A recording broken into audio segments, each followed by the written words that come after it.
oral 2021 du BEPC, brevet d'études du premier cycle, a démarré ce 9 juin sur toute l'étendue du territoire national. Après des entretiens avec le président de la transition, Assimi Goïta, la CEDEAO a rencontré ce mercredi au Mali le nouveau Premier ministre Choguel Maïga. Ce dernier promet un nouveau gouvernement d'ici dimanche. Bonsoir, bienvenue aux 19h. L'examen oral du brevet d'études du premier cycle BEPC a débuté ce 9 juin dans l'ensemble du pays. 509 609 candidats y prennent part. Parmi eux, 25 060 participent au test d'orientation en seconde. Notre reporter Anissette Conan a sillonné quelques centres d'examen. Voyons son point avec le récit de Joël Gossé. Ce sont des candidats plutôt décontractés que nous rencontrons ce matin devant ces centres de composition de la Riviera Palmeraie et de la Riviera Golf pour les épreuves orales du BEPC. J'étais là pour les épreuves orales et quand j'ai fini, je vais aller réviser pour les épreuves écrites le lundi.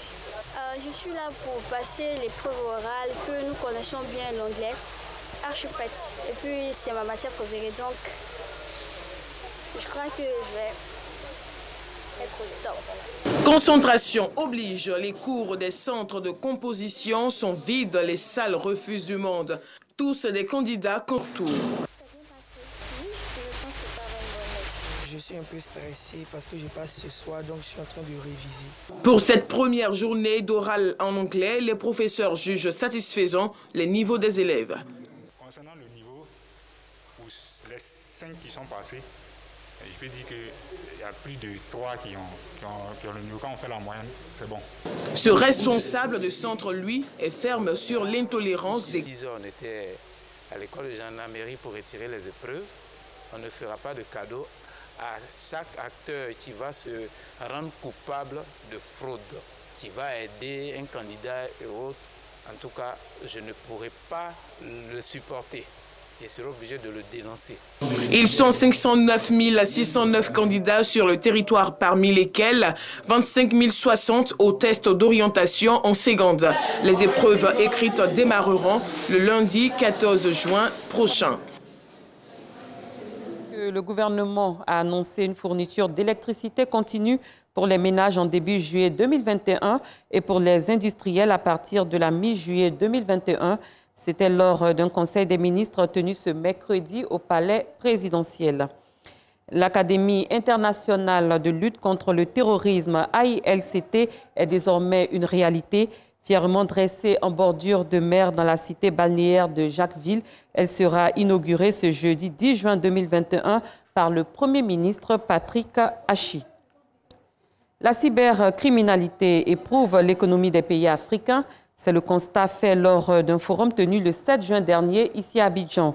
Le Cyber Africa Forum vise à faire de la capitale économique le hub de la lutte contre la cybercriminalité dans l'espace ouest africain, comme nous le fait savoir Joël Gossé. La première édition du Cyber Africa Forum, rendez-vous de la lutte contre la cybercriminalité en Afrique de l'Ouest, a ouvert ses portes lundi. Adam communique contre la cybercriminalité.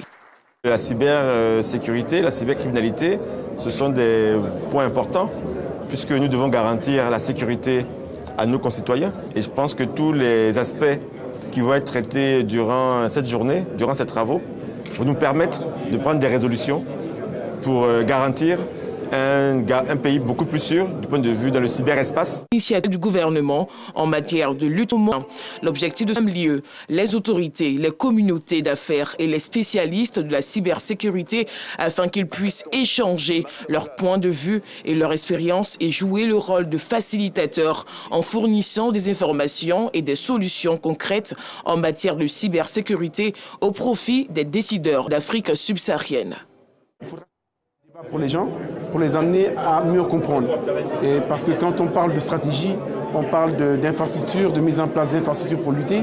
Et si les populations ne sont pas mieux sensibilisées, ça sera un peu difficile d'atteindre nos objectifs.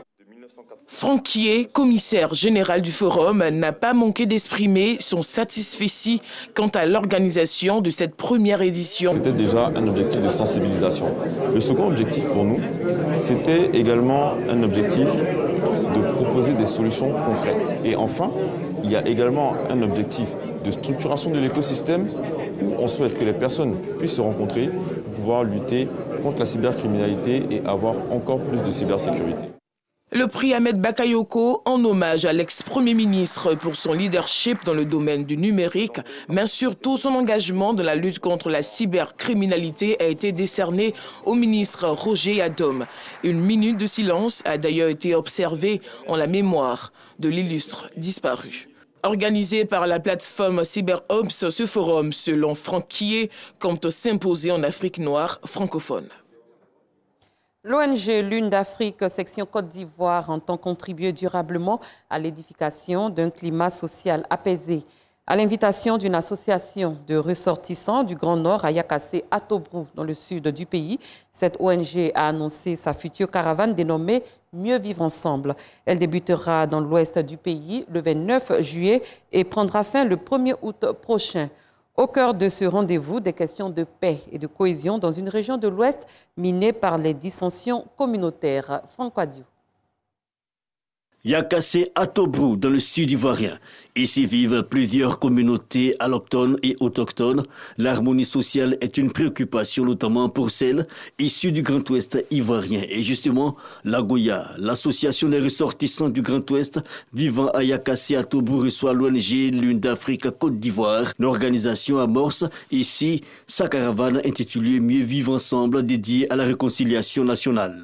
C'est la réconciliation de chaque famille qui va devenir la réconciliation nationale. Vous avez un rôle important. Prenez conscience de votre rôle et jouez-le pleinement. Parce que la paix en Côte d'Ivoire, la réconciliation que nous chérissons tant, elle commence dans chaque famille, elle commence dans chaque foyer. Occasion pour la présidente de Lune d'Afrique Côte d'Ivoire, Victorine Yaoyoboué, d'inviter les ressortissants du Grand Ouest à Yakassé à Tobrou de rejoindre cette caravane. Prochaine étape, tout le plus cette région minée par les conflits communautaires, et cela du 29 juillet au 1er août prochain. L'engagement est pris et l'idée soutenue par le président de l'Agoya, Mathieu Diguet. Ce thème de cette conférence, le rôle d'une mère dans la réconciliation nationale, nous avons épousé ce thème parce que quand il y a un conflit dans un pays, la première victime, c'est la mère. Si elle est à l'origine de la réconciliation, nous pensons que ça serait une réconciliation sincère et vraie parce qu'elle sait, elle est maîtrise dans sa chair. Et c'est pourquoi nous avons voulu que nos moments de Yakassé, nos moments de Argoya soient à l'origine de cette réconciliation. Parler de réconciliation, une mission citoyenne, l'autorité administrative considère l'action de l'ONG Lune d'Afrique Côte d'Ivoire comme un soutien à l'effort de consolidation de la... J'ai décidé d'aller dans tous les villages. Là-bas, j'ai parlé de paix, de développement. Quelqu'un qui vient aujourd'hui m'aider pour que la réconciliation soit une réalité quotidienne. Et en faveur d'un climat social apaisé, l'engagement est aussi pris par les femmes qui l'ont reconnu. Sans autonomisation, pas de réconciliation. Les pionnières de l'Agoya ont donc reçu des présents et en point d'orgue, hommage a été rendu à la défunte Iredou Colette, figure de proue du vivrier en Côte d'Ivoire, par l'ONG Lune d'Afrique. Rendons-nous dans la commune d'Atekoubé où les femmes ont été honorées. Une action qui s'inscrit dans le cadre de la fête des mères. Plus de 500 mamans ont reçu des vivres et non-vivres d'une valeur de 10 millions de nos francs. Un don d'Antoine Dibi Djama, gagnante dans 63 villages. Nous Sangaré, Alassane Drabou. Ambiance festive à la mairie annexe d'Atekoubé, transformée pour la circonstance en un cadre de célébration de la fête des mères. Ces mères ont reçu des vivres et non de pagnes, de cuvettes, de sacs de riz et de pâtes alimentaires. Et je prie Dieu au donateur que l'année prochaine soit meilleure. Je suis très contente, on remercie les donateurs. Je vais utiliser cette bouteille à la maison pour préparer, donner à ma famille et tout. Estimé à 10 millions de francs CFA, ce don est une initiative d'un fils du village de Lokodjro, Antoine Dibidjama, coordonnateur du mouvement citoyen Génération Gagnante des 23 villages Atchan.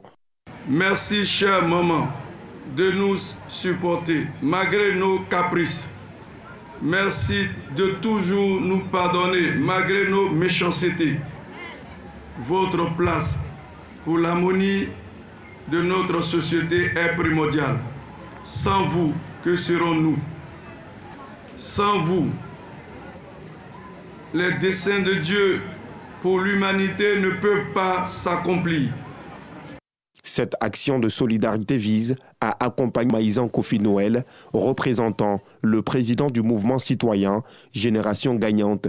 Génération Gagnante, notamment la section Achan, a initié cette fête-là pour que nous puissions être aux côtés de nos mamans d'Atekoubé. C'est ce que nous demandons, pour que l'ensemble de nos coordinations puissent être aux côtés des populations, parce que le partage, il n'y a rien de tel et c'est ce qui est important. Plus de 450 femmes de la commune d'Atekoubé ont été honorées lors de cette célébration.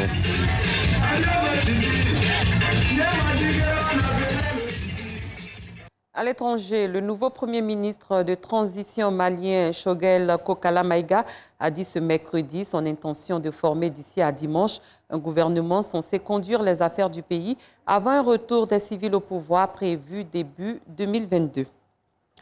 Au moins 9 personnes ont été tuées par les présumés rebelles ougandais des forces démocratiques alliées ADF dimanche dernier dans un village de l'Ituri, dans le nord-est de la République démocratique du Congo. Des Palestiniens de la Bava d'immeubles détruits par des bombardements israéliens et les transforment en matériaux de construction après un conflit de 11 jours entre Israël et le Hamas. Nous Sangaré, Joël Gossé. Les gravats des destructions réutilisées pour construire les habitations. Selon les autorités, 258 bâtiments ont été détruits par les frappes israéliennes. Nous récupérons le fer, lui redonnons forme et le revendons. Les gravats aussi sont revendus aux usines où ils sont transformés en béton et utilisés dans la construction. Selon l'ONU, plusieurs milliers de personnes sont sans abri dans l'enclave. Nous récupérons les gravats de maisons détruites et les transformons en gravier, car nous ne recevons pas de gravier israélien. Puis nous le transformons en béton pour la construction. Nous estimons qu'il y a environ 200 000 tonnes de gravats. Cela pourrait même monter à 300 000 tonnes d'après ce que nous observons sur le terrain. Le conflit entre Israël et le Hamas a tué 254 Palestiniens et 12 Israéliens.